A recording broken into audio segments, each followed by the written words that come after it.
Guiding crawlers.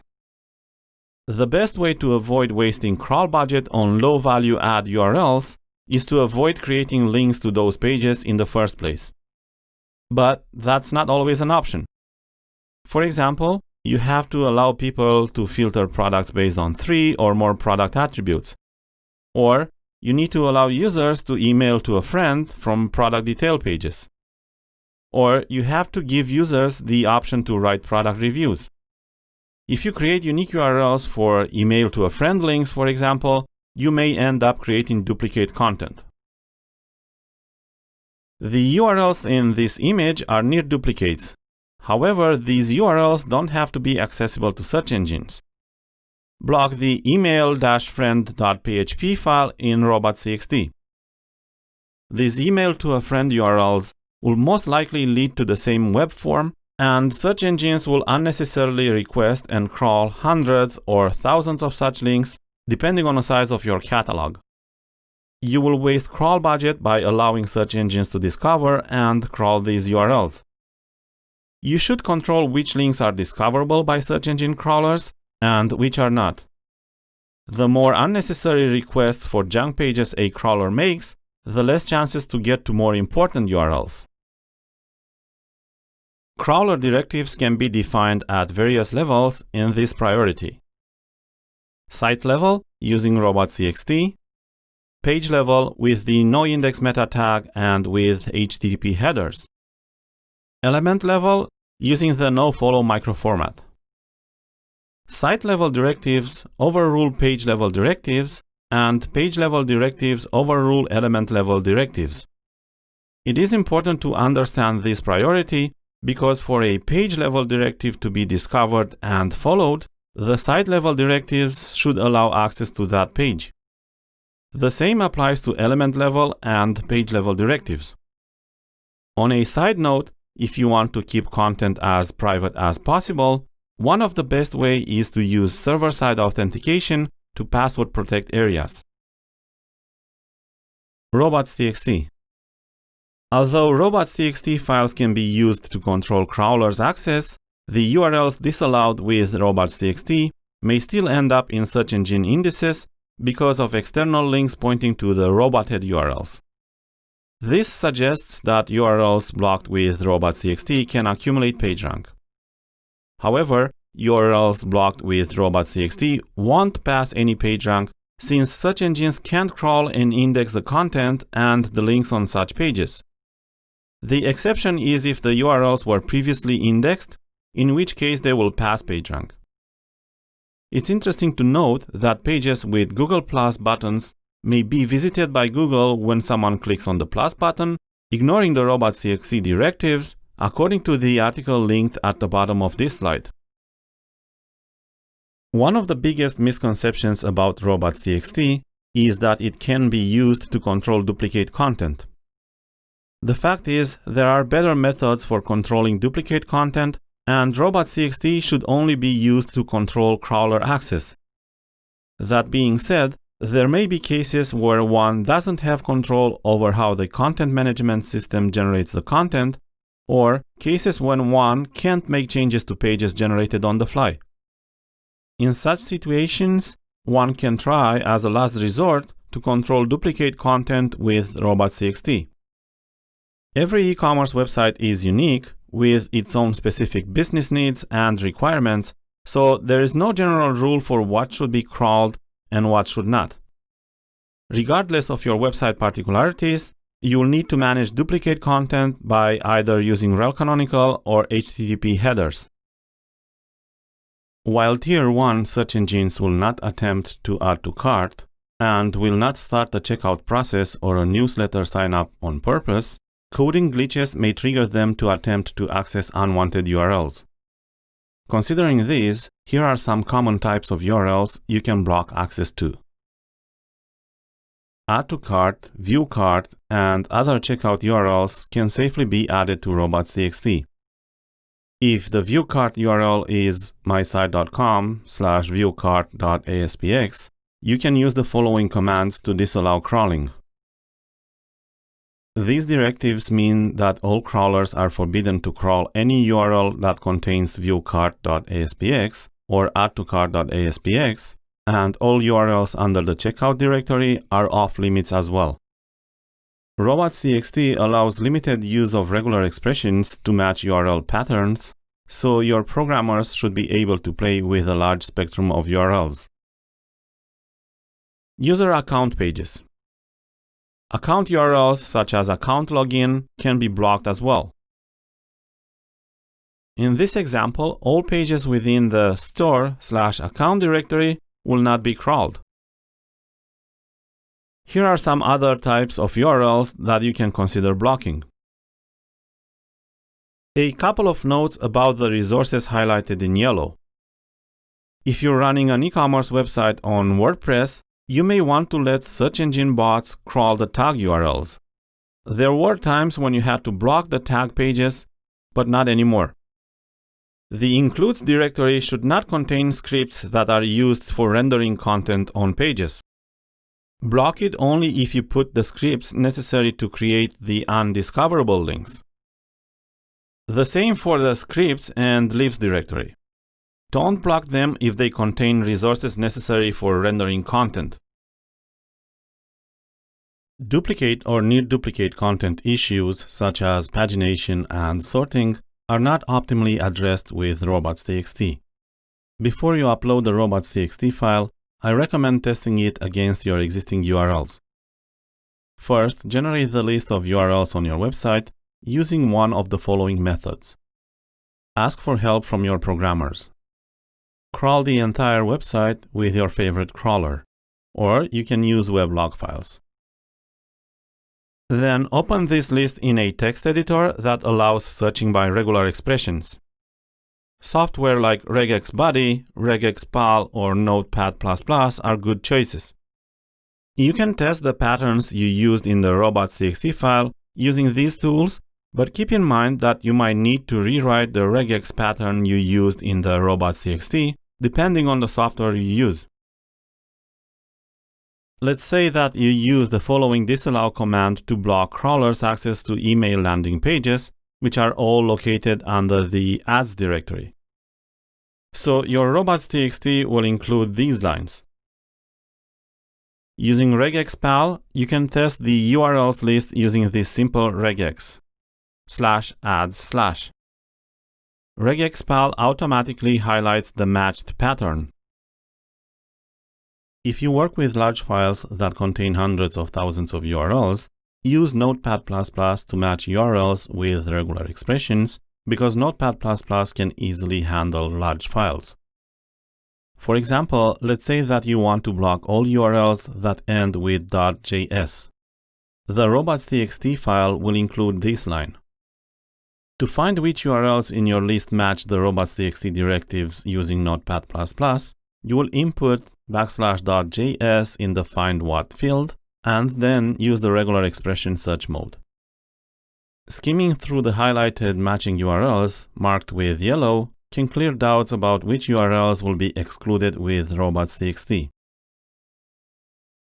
When you need to block crawlers from accessing media such as videos, images, or PDF files, use the xrobots.txt header instead of the robots.txt file.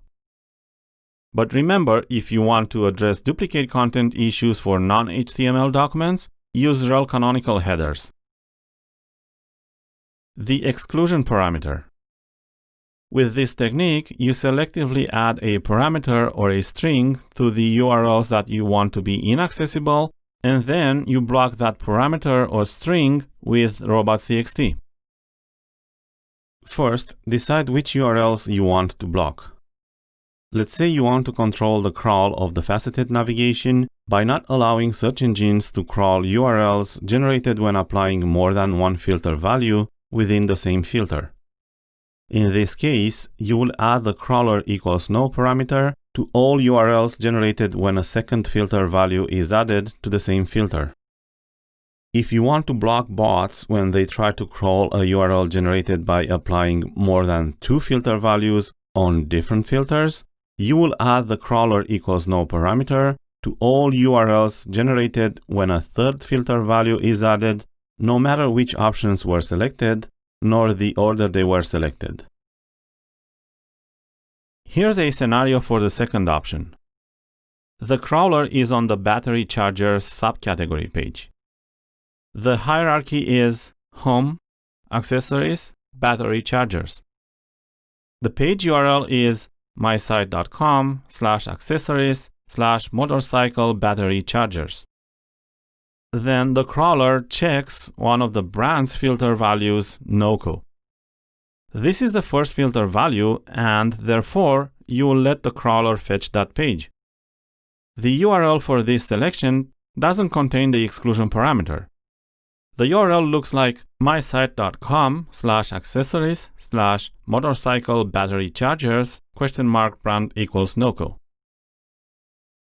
The crawler now checks one of the style filter values, cables. Since this is the second filter value applied, you will still let the crawler access the URL. So the URL still doesn't contain the exclusion parameter. It contains just the brand and style parameters. The URL looks like mysite.com/accessories/motorcycle battery chargers (brand equals NOCO and style equals cables). Now the crawler selects one of the pricing filter values, number 1. Since this is the third filter value, you will append the crawler equals no to the URL. So now the URL becomes mysite.com/accessories/motorcycle battery chargers (brand equals NOCO and style equals cables and pricing equals 1 and crawler equals no. To block this URL, the robots.txt will contain the following lines. This method prevents the crawling of facet URLs when more than 2 filter values have been applied, but it doesn't allow specific control over which filters are going to be crawled and which ones not. For example, if the crawler checks the pricing options first, the link containing the pricing parameter will be crawled. We'll discuss faceted navigation in detail later in the course. URL parameters handling. URL parameters can cause crawl efficiency problems as well as duplicate content issues. For example, if you implement sorting, filtering, and pagination with parameters, then you are likely to end up with a large number of URLs, which will waste crawl budget. In a video about parameters handling, Google shows how 158 products on googlestore.com generated an astonishing 380,000 URLs for crawlers. Controlling URL parameters within Google Search Console and Bing Webmaster Tools can improve crawl efficiency, but it will not address the causes of duplicate content. You will still need to fix canonicalization issues at the source. However, since e-commerce websites use multiple URL parameters, controlling them correctly with Webmaster Tools may prove tricky and risky. Unless you know what you're doing, you're better off using either a conservative setup or the default settings.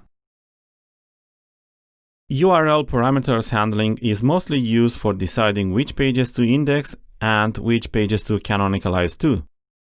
An advantage of handling URL parameters within Webmaster accounts is that page-level directives like rel canonical or meta no index will still apply as long as the pages containing such directives are not blocked with robots.txt or other methods. However, while it is possible to use limited regular expressions within robots.txt to prevent the crawling of URLs with parameters, robots.txt will overrule page-level and element-level directives. And sometimes there are cases where you don't have to play with the URL parameter settings. In this screenshot, you can see a message saying that Google has no issues with categorizing your URL parameters. If Google can crawl the entire website without difficulty, you can leave the default settings as they are. If you want to set up the parameters, click on the Configure URL Parameters link. This screenshot is for an e-commerce website with fewer than 1,000 SKUs, and you can see how the left navigation generated millions of URLs. For example, the limit key, which is used for changing the number of items listed on a category listing page, generated 6.6 million URLs when combined with other possible parameters. However, because this website has a strong authority, it gets a lot of attention and love from Googlebot, and it doesn't have crawling or indexing issues. When handling parameters, the first thing you want to decide is which parameters change the content and which ones don't. You're best to do this with your programmers because they will know the usage of parameters the best. The parameters that don't affect how content is displayed on a page, for example, user tracking parameters, are a safe target for exclusion from crawling. Although Google by itself does a good job at identifying parameters that don't change content, it may still be worthwhile to set them manually. To change the settings for such parameters, click Edit. In our example, the parameter UTM campaign was used to track the performance of internal promotions, and it doesn't change the content on the page. So choose No, doesn't affect page content. To make sure you're not blocking the wrong parameters, test the sample URLs by loading them in the browser. Load the URL and see what happens if you remove the tracking parameters. If the content doesn't change, then it can be safely excluded. On a side note, tracking internal promotions with UTM parameters is not ideal. UTM parameters are designed for tracking campaigns outside your website. If you want to track internal performance, use other parameters or use event tracking. Some other common parameters that you may consider for exclusion are session IDs, UTM analytics tracking parameters such as UTM source, UTM medium, UTM term, UTM content, and UTM campaign, and also affiliate IDs. A word of caution is necessary here, and the following recommendation and quote comes straight from Google. Configuring site-wide parameters may have severe, unintended effects on how Google crawls and indexes your pages. For example, imagine an e-commerce website that uses store ID in both the store locator and to look up a product's availability in a store. If you configure store ID to not be crawled, both the store locator and foo widget paths will be affected. As a result, Google may not be able to index both kinds of URLs nor show them in our search results. If these parameters are used for different purposes, we recommend using different parameter names. When parameters change how the content is displayed on a page, things get more complicated. One safe setup for content changing parameters is to suggest to Google how the parameters affect the page. For example, it sorts, it narrows or filters, it specifies, translates or paginates, but then use the default option Let Google Decide. This approach will allow Google to crawl all the URLs that include the targeted parameter. In this example, I knew that the MID parameter changes the content on the page, so I pointed out to Google that the parameter sorts items. However, when it came to decide which URLs to crawl, I let Google do it. The reason I recommend letting Google decide is because of the way Google chooses canonical URLs. It groups duplicate content URLs into clusters based on internal linking, external link popularity, and content, and then it finds the best URL to surface in search results for that cluster. Since Google doesn't share the complete graph of your website, you won't know which URLs are linked the most, so you may not always be able to choose the right URL to canonicalize to.